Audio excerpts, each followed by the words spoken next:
Hey guys, and welcome to Pro Wrestling Unlimited. Battleground is over, and it was an alright show. Alright, giving it a little credit. There was one good match, one great match, and some other matches. Anyways, let's start this review. Get this out of the way. Kickoff show, the Usos took on Breezango, and Tyler Breeze got the win over one of the Usos. Show started off, and first thing first, out comes Charlotte and Dana Brooke, and I'm thinking, oh crap. If this is not Bayley, the crowd's going to be dead for the rest of the show because they're just going to hate everything. So Dana Brooke and Charlotte come out to the ring, and they're sitting there, and Sasha Banks' music hits. Sasha comes down to the ring, and the entire time the chants from the crowd, Bayley, Bayley, Bayley. Sasha's standing in the ring. She's looking towards the entrance and kind of laughing, I guess is what it was. And then the music hits, and out comes Bayley, the leader of the Hugger Nation. Bayley came out to a huge reaction. Now, from everything I've heard, this is supposed to be a one-off appearance on the main roster for Bayley, and she's going to go back down to NXT and not come back up till after SummerSlam. And JBL noted that during this match. JBL said, "Oh yeah, Bayley's here helping out Sasha Banks, but it's only a one-off thing. My sources are telling me that she's only here for the night." And later on in the show, Michael Cole, when they were talking about, things that have happened earlier in the night, and Bayley was here with Sasha and stuff, Michael Cole noted, Bayley did help Sasha Banks. Bayley was in the match with Sasha, but it was only a one-off occasion. So Bayley came out to a huge pop from the crowd. So Bayley and Sasha are in the ring after Bayley comes down for her entrance, and the heels, Dana and Charlotte, attack them from behind, get control early. One point in the match, Charlotte's on the ring apron, and she kind of distracts Bayley, and Dana just drops Bayley on her head. Goes for the 2 count. No. Bayley then tries to roll up Dana Brooke and get the 2 count of her own. Meanwhile, Sasha Banks and Charlotte are going at it, and they're just countering and reversing each other until finally Sasha gets the bank statement on Charlotte, and Charlotte does tap out. Pretty much sets up the women's title match for SummerSlam. This is a very short match. Nothing, and I mean nothing, to talk about other than, hey, Bayley was in the match. Next up, we had the New Day and the Wyatt family. It looked like Xavier and Bray were going to start the match off when Xavier was standing there in his corner and just froze, looking over Bray Wyatt. So Kofi tags himself in, and him and Bray go at it for a minute before Strowman comes in and destroys Kofi. Eventually, Kofi regains his composure. Rowan comes in. Kofi gets some offense, and he tags in Big E, and Big E just unloads on Rowan. Later on in the match, Bray, he blocks a Trouble in Paradise. He goes for his sister Abigail, but Kofi blocks it. Woods then runs in and attacks Bray Wyatt and just unloads. The two then stand in the ring, and it looks like Xavier's freezing up again. Xavier looks at him, and he looks at Bray, and the announcer's like, uh-oh, is he scared of Bray Wyatt? He's got to get over this, and he just, again, unloads on Bray. Wyatt then dumps Xavier on the ring apron. Xavier lands on his feet and enziguris Wyatt in the head. Wyatt lands on the mat. Xavier then climbs up on the top rope, walks the ropes a little, and jumps almost 3/4 of the way across the ring and splashes right on Bray. Rowan comes in and Xavier kicks him right in the gut. Rowan falls out of the ring. Strowman then comes, and it looks like Xavier's going to do the same thing to him before Braun grabs Xavier. All of a sudden, out of nowhere, here comes Big E, and don't even get me started about this. Big E spears Braun Strowman through the middle ropes, lands on his head and neck. Big E, you're going to kill yourself, brother. I mean, Big E doing this dive that he does, sometimes it's a spear, sometimes it's just a dive. He's going to hurt himself, and he's going to keep doing it until he gets hurt. Big E, you need to stop! Eventually, Xavier Woods turns around. Bray Wyatt's in his little upside down crab spider crawl thing, and Woods freezes up again. Was looked like he was going to come at Bray. Bray shoots up because Bray is super flexible. I don't know how the hell he does all this kind of stuff, but he shoots up to his feet, grabs Xavier Woods, hits the Sister Abigail. 1, 2, 3. The Wyatts defeat the New Day. Next up, we have United States Championship match. Zack Ryder versus Rusev. All I can say about this match is Rusev retained, because that was it. The match, there was nothing to it at all. Rusev destroyed Zack Ryder. Zack Ryder came out in this red, white, and blue America gear, looking like Sting from back in the day, and got destroyed. Nothing else I could say about that one. Except, after the match, Rusev was celebrating with his championship in the ring, when all of a sudden this, like, I don't know what you would call it, like a target looking, like a science fiction-y looking target pop up on the screen, and all of a sudden you hear, bro, bro, bro. And here comes Mojo. Mojo Rawley runs down to the ring, slides in the ring, gets in Rusev's face, and just starts yelling at him. This guy, this Mojo Rawley, I know we've seen him for quite a few years in NXT, but he's a special kind of special. Rusev just doesn't want nothing to do with him, so Rusev just gets out of the ring and walks off. Like, that was it. Rusev kind of looked at him like, who the f*** are you? And just left. Then had a backstage segment with Stephanie and Mick Foley where they're talking about the main event when Seth Rollins comes in and says that he is going to bring the championship to Raw. Which a lot of people, based off of this past week's Raw and SmackDown, thought Seth Rollins was going to win, but yesterday, the betting odds were in Dean Ambrose's favor. Now, next up, Sami Zayn versus Kevin Owens. Now, I made an analogy on Twitter earlier. I don't know if you guys saw it or not, but I said there are just some guys, when they work together, those are their best matches. Whenever we had Rock versus Stone Cold Steve Austin, those two didn't work better with anybody. Like, those two together, their best matches.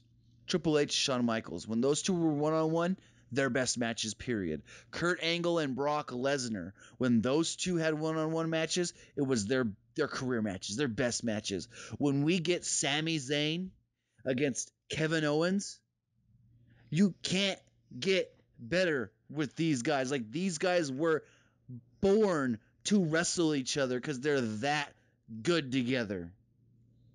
And this match, I said there was one good match and one great match. This was the great match. So the match started out, Sami Zayn just runs at Kevin Owens and misses a haluva kick. They both fall out of the ring and they just brawl. Literally brawl. Sami then climbed to the top rope, but Owens was able to get to his feet, crotched him. Zayn comes down, sitting in the corner, boom, Kevin Owens hits the cannonball. Kevin Owens then takes control of the match from here on for quite a while. At one point, Sami Zayn did get a little bit of offense as he hit Owens with a clothesline, and then I thought he busted his shoulder again. So Kevin Owens was standing outside of the ring, and Sami Zayn was on, he was standing on the apron. And we've seen it with like Shawn Michaels and stuff. He'll pull himself up and do the Asai, I think it's called that. It's the Asai moonsault, where he'll jump up, he'll bounce off the middle rope and moonsault to the outside. Well, Sami Zayn tried to launch himself up, bounce off the top rope, calves, butt first, and moonsault onto Kevin Owens. But that top rope, I don't know what was going on with that top rope, but the top rope, when he bounced off of it, he came down farther than the middle rope, and he just flipped upside down. Still landed on Owens, but his shoulder hit the apron hard. I thought he was hurt. Sami then throws Kevin Owens back in the ring, hits a Blue Thunder Bomb. 1, 2, no. Sami Zayn then climbs up to the top rope. He went to do some sort of dive, to Owens. Owens moved out of the way. Sami rolled through. As Sami turned back around, he got super kicked right in the face. Owens goes for the pin, but he doesn't get it. Before Zayn can even get up, Owens goes for a crossface. Zayn eventually scampers over to the middle rope and breaks the hold. Owens then whips Zayn into the corner, hits him with a clothesline, goes for a second clothesline, and Sami actually blocks it and hits his exploder into the corner. Sami then goes for the haluva kick, but Owens gets out of the way, rolls out of the ring. Sami goes to the top, but Owens comes back in up on the apron. This next spot, I feel for you, Owens. So Sammy's up on the top. Owens is on the apron. Owens pulls Sami Zayn down. Sami grabs Kevin Owens and hits a brain buster on the ring apron. Owens, that looked, because Owens' spine hit right on the edge of the ring apron, and the ring apron is the hardest part of the ring. At this point, the crowd's just going nuts. This is awesome. This is awesome. Sami Zayn chants. Kevin Owens chants. So Sami's in the ring. Owens is pretty much knocked out at ringside, and the referee's going to count him out. He gets to about 6, and Owens starts to get his wherewithal, starts to get to his feet. Referee says 7, a little closer. 8. As the referee says 9, Owens barely slides up into the ring. The two then do their spot where they just start unloading on each other. Shots, punches, elbows, headbutts, everything. The crowd's just going nuts. Dueling chants for both men again. Owens, Zayn, Owens, Zayn. Sami then finally, he pushes Kevin up against the ropes, and Owens slides out of the ring. Sami comes out on the other side, and it looks like he's going to hit his tornado DDT through the ropes, like the turnbuckle right there. And as he comes through, Owens knew what he was doing, so he just super kicks him right on the button. Sami, the way he stopped on the ropes, he just froze on the ropes, so he fell into the ring. Owens climbs to the top rope, hits the frog splash. We like to call it the bullfrog splash. 1, 2, no. So Owens picks him up. He goes for the pop-up, but as he pops Sami up, Sami blocks it. I guess you can call it blocks it or counters it. Flies over Owens, lands on his feet. Sami goes for a haluva kick, but gets nailed with a super kick. Sami Zayn then hits a big suplex on Kevin Owens, and Owens pops right back up. As he does, Sami grabs him again. Boom, another one. Sami tries to go for the pin. 1, 2, nope. Finally, Owens does end up hitting the power bomb, the pop-up power bomb. He tries to go for the pin, but Sami got his foot under the ropes. Referee did not count it. Owens at this point is pissed. Fans once again start chanting, "This is awesome." Owens then yells at Sami to stay down. Owens then slaps Sami Zayn across the face twice, and Sami just looks at him and says, "Bring it." Slaps him again. Sami says, "Bring it." And the two just start fighting, one after the other. Owens runs at Sami Zayn, and Sami hits him with a huge exploder. Owens now in the corner. As he gets to his feet, he gets nailed with the haluva kick. Usually you get hit with a haluva kick, you fall to the mat. No. As he hit him with the haluva kick, Zayn actually held Owens up, runs across the ring, runs back, hits another haluva kick, goes for the pin. Sami Zayn, 1, 2, 3. Zayn defeated Owens. I know what you're thinking. Wow, they gave Sami Zayn a win over Kevin Owens. This match, if you don't watch anything else on this show, you watch this match. I mean it. 5-star. Next up, Becky Lynch versus Natalya. Pretty much, they put over Natalya, how she's the only female to graduate from the Heart Dungeon. They say that Becky's straight fire. They say they're both on SmackDown, and all of a sudden, next thing I know, Becky taps to the sharpshooter. This match was even shorter, in my opinion. It might not have been, but it felt even shorter than the first women's match, the women's tag match. There was nothing to this match, really. We then had a backstage segment. Shane and Daniel Bryan walked up on Dean Ambrose, and they were just like, "You're the champ. We support you as the champ. Bring that title back to SmackDown." Then go back to the ring. We have the Intercontinental Championship match. The Miz defending against Darren Young.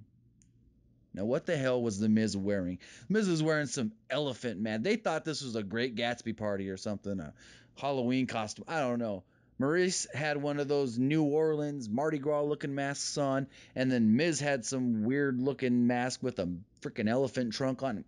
I don't know what the hell they were wearing. Anyways, match starts off good, back and forth match at the beginning. Okay, Darren's not doing half bad.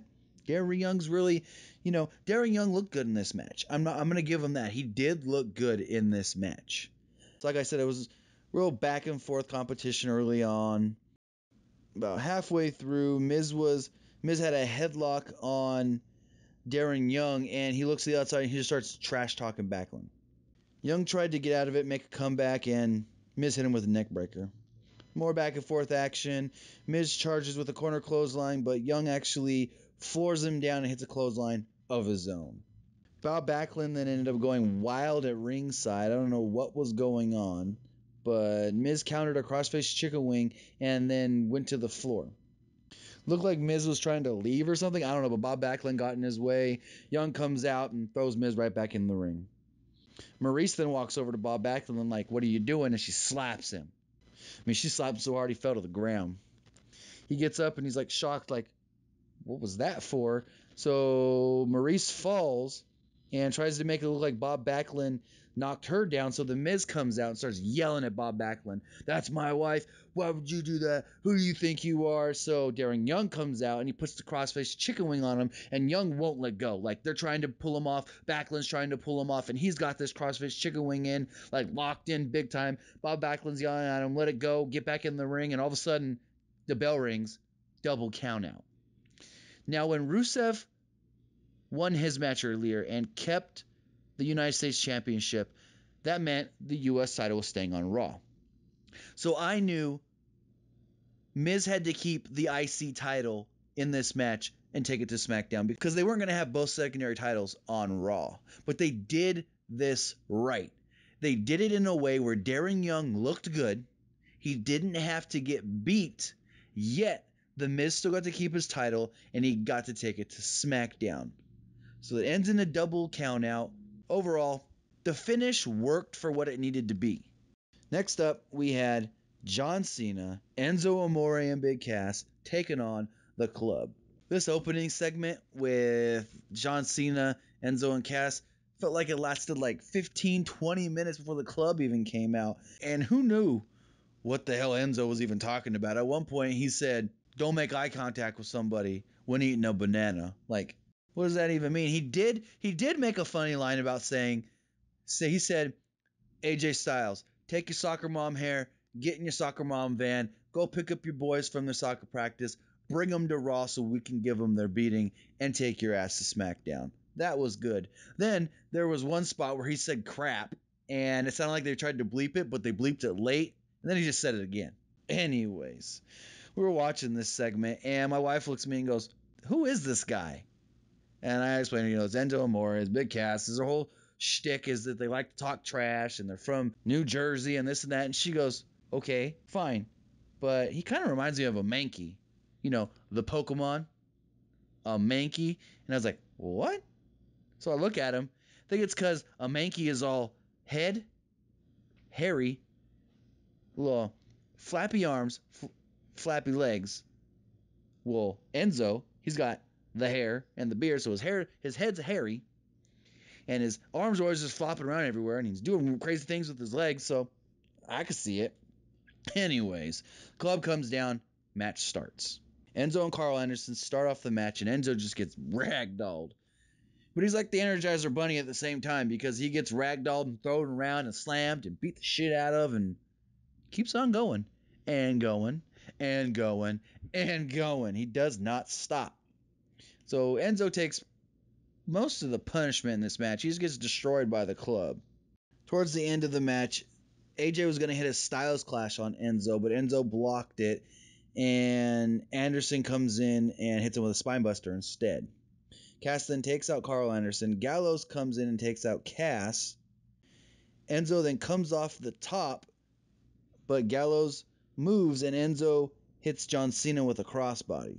Cena rolled through it, and he grabbed Enzo.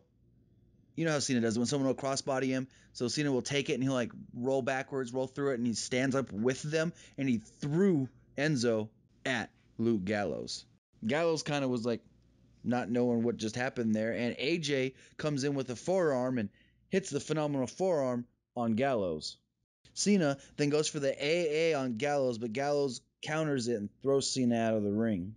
Cena then gets tossed over the German announce table with a spine buster from Carl Anderson.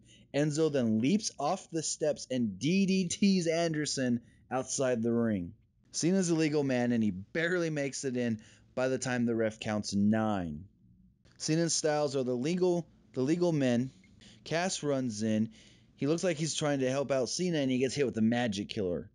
So the club's standing tall and Enzo gets in the ring. Carl Anderson then runs at Enzo and Enzo grabs him, throws him into the ring post, and he falls outside of the ring. He then starts trash talking Luke Gallows, and the fans right at this point are behind Enzo big time. He ducks one clothesline, turns around, and gets kicked in the head. So Cena gets back in the ring. Gallows runs at Cena. Cena evades. AJ goes to the top rope. Cena crotches him, sends Gallows out of the ring, climbs up the ropes, grabs AJ up on the second rope, and hits a super AA. 1, 2, 3. Cena wins the match. So Cena, Enzo, Big Cass defeats the club, pretty much setting up AJ beats Cena at Money in the Bank. Cena pinned AJ here, buffer match, SummerSlam. All right, so we get a little commercial break, and then out comes Chris Jericho for the highlight reel. Comes out, says his guest tonight is Randy Orton. Randy Orton has been out for 9 months with a shoulder injury, had to have surgery, says that Randy's going to face Brock at SummerSlam, and out comes Randy Orton to a huge pop. Orton gets in the ring, he soaks it all up, says, hey, I've been out for 9 months, I've been spending time with my wife, my kids. It's nice to notice y'all missed me. Fans then start chanting RKO, and Jericho mocks them.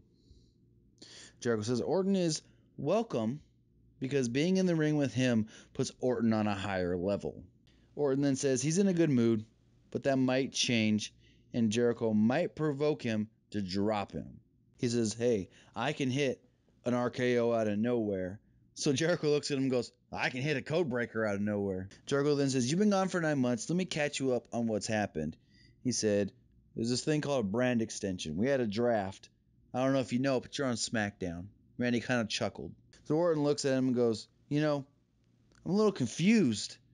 I don't know if I'm here on the highlight reel or if I'm on the Ellen DeGeneres show because of that haircut you got going. And the crowd just starts chanting Ellen. Jericho tells the crowd to shut up and says, hey, do you know where you're fighting at SummerSlam? You're fighting Brock Lesnar. They then show a video package on Brock Lesnar, and it was nothing really exciting. The two then go back and forth with some witty banter.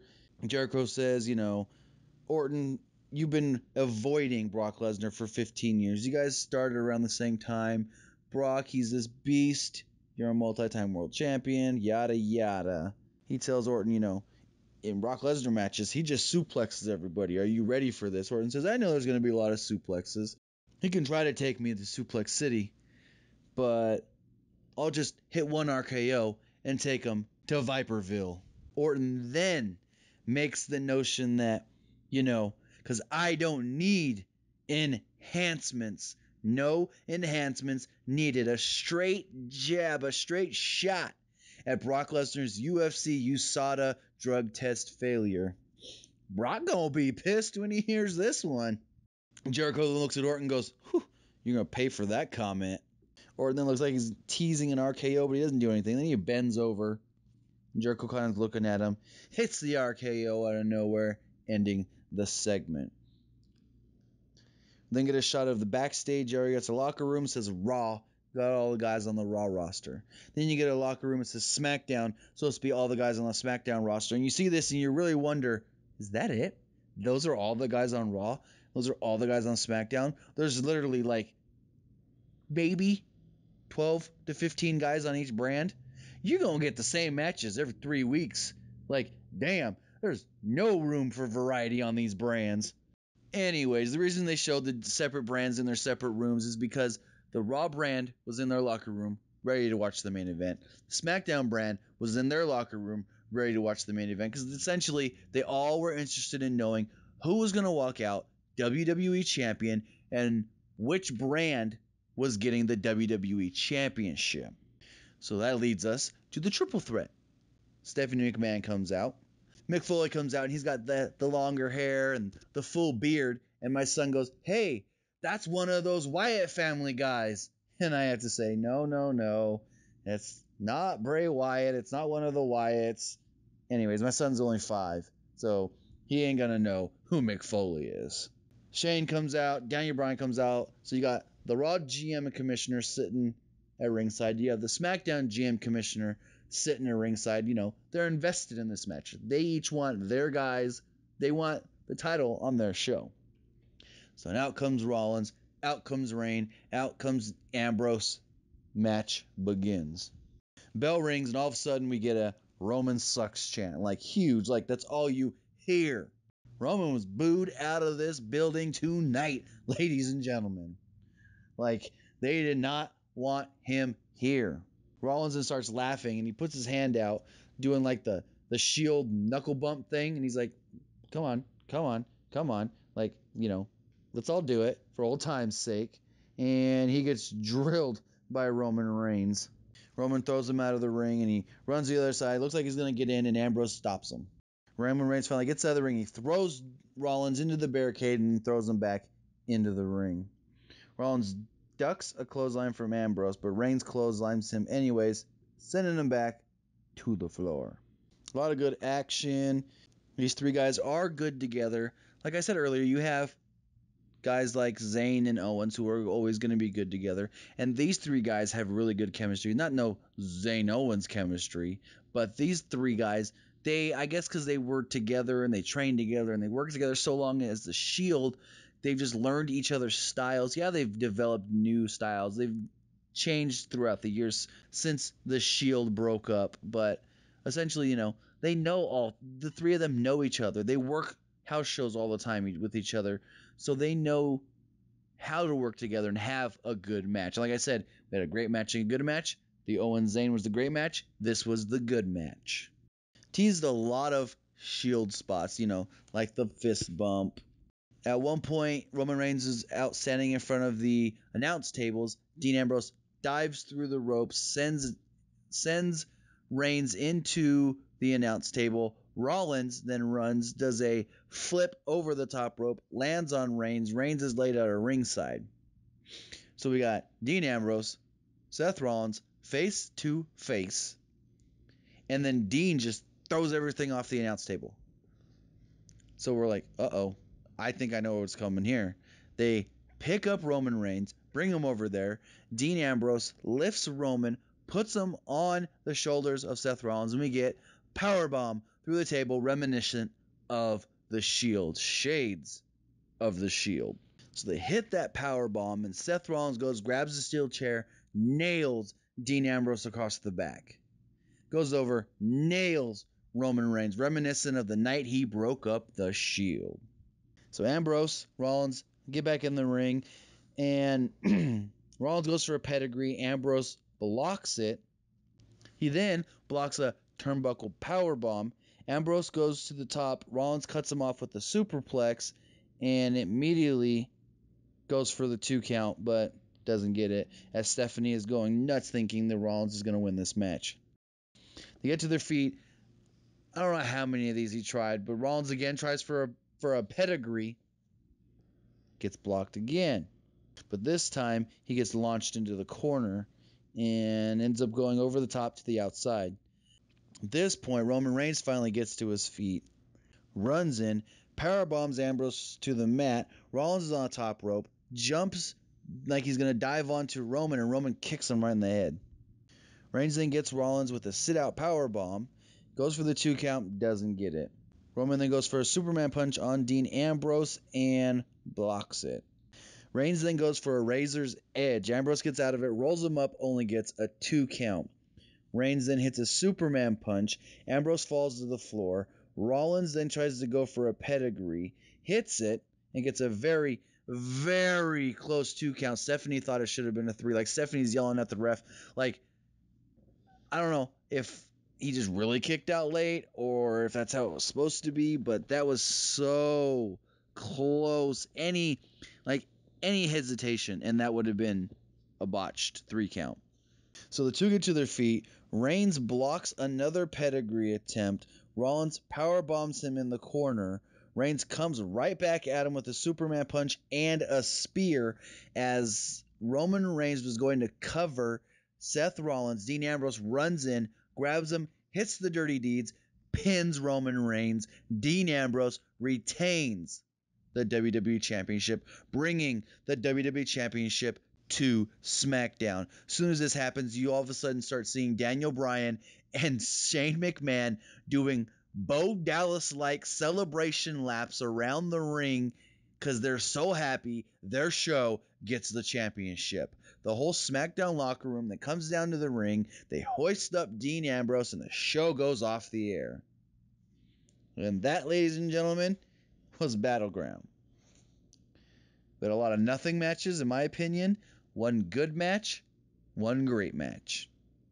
Good match was the main event. The great match, which is always a great match, Owens and Zayn. Remember, guys, comment below, like, and share this video. Like us on Facebook, and subscribe here on YouTube.